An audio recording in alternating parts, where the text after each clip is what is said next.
nós vamos entrar agora nos processos de amostragem. Então, o primeiro ponto é a determinação do talhão. Então, em relação à determinação do talhão, nós temos aqui 3 pontos principais que precisam ser seguidos. O primeiro é em relação ao tamanho do talhão.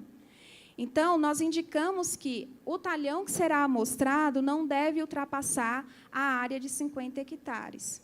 Por que nós colocamos esse máximo? Porque aquele índice que eu falei com vocês, ele é resultado de uma análise de uma amostra composta. Então, nós entendemos que, em áreas maiores que 50 hectares, apenas a análise de uma amostra composta não é tão representativa. Por isso que nós colocamos esse limite. O outro ponto é que essa área que vai ser amostrada, ela tem que ser considerada um talhão homogêneo. Então, tem que ter o cultivo da mesma cultura principal, seguir os mesmos manejos agrícolas, e essa área tem que ter a mesma topografia, o mesmo relevo. E, além disso, a mesma classe de solo. Então, se vocês têm nesse talhão a identificação de classes de solos diferentes, o ideal é que a casa seja feita de acordo com as classes, porque a classe de solo ela influencia muito nas características do solo. E um outro ponto importante é em relação aos pontos que serão amostrados. Então, esses pontos precisam ser georreferenciados. E depois, esses pontos têm que ser mandados para o IBA. Tá? E esses pontos, o mais importante, por que eles têm que ser georreferenciados? Porque a gente tem que seguir a amostragem nos mesmos pontos todos os anos, para garantir essa confiança, essa confiabilidade da comparação, que a gente está fazendo em cima dos mesmos pontos para seguir essa comparação. Mas depois eu comento mais sobre o envio desses pontos. Época de amostragem.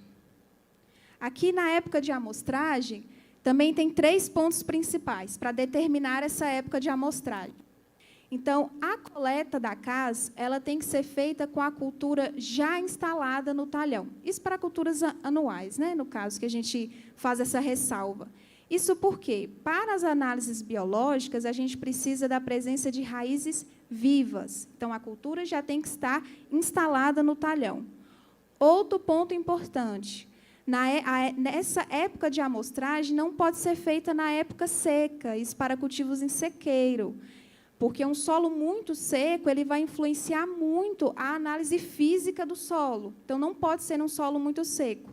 Da mesma forma que não pode ser um solo muito úmido, né? Isso também vai afetar os resultados.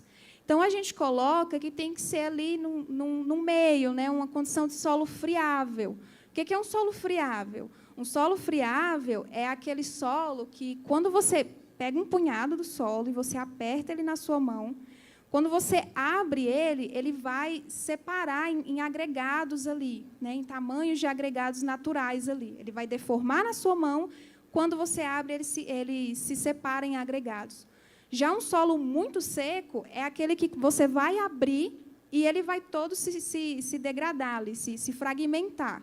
E um solo muito úmido é aquele que, quando você abre, ele não vai se partir aos agregados, ele vai ficar junto, né?